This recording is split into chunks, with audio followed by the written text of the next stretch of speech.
During the pandemic, unintentional shooting deaths by children increased by nearly a third.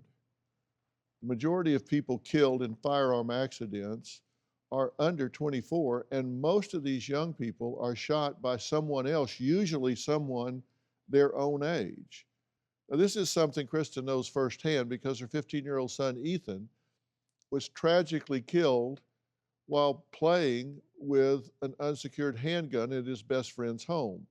Now, this had been going on for, you found out, like 6 months, right? That this young man they'd been posting this on social media, this sort of thing.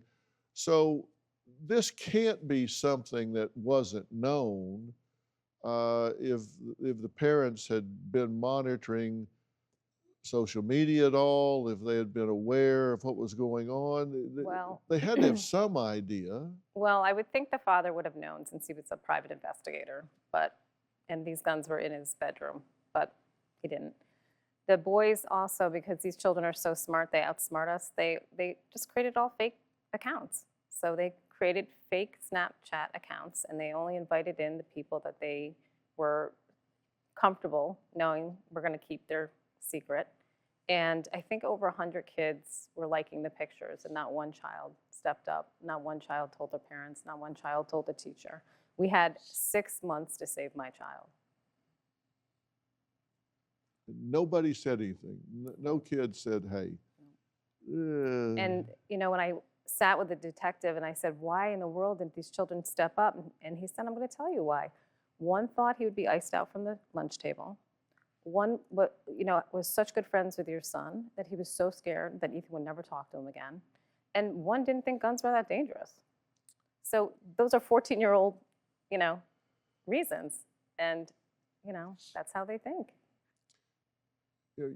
You say the gun owner had 3 handguns with ammunitions and, the keys, everything to the containers, all in the same place. Yes.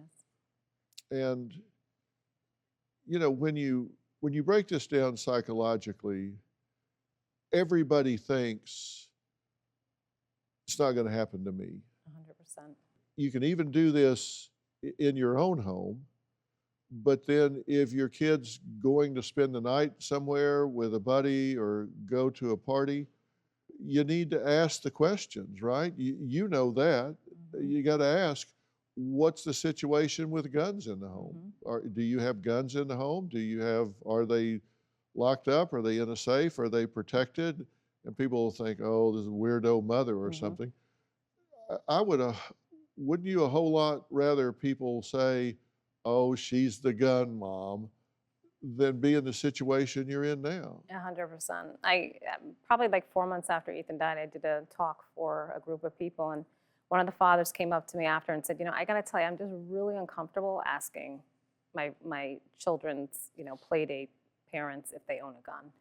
And, my response was, it may be uncomfortable to ask those questions, but what's really uncomfortable is when you're sitting with a funeral director and they're asking you, do you want to bury your child or do you want to cremate your child?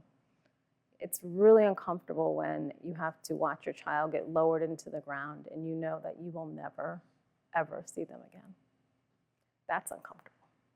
Yeah, that's uncomfortable.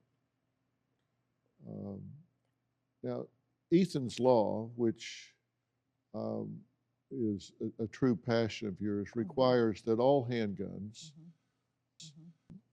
all firearms, loaded or unloaded, have to be safely stored if there are minors in the home. Yes. Lock them up. There's, I'm not sure you all know, but 76% of all the school shootings are done with an unsecured gun.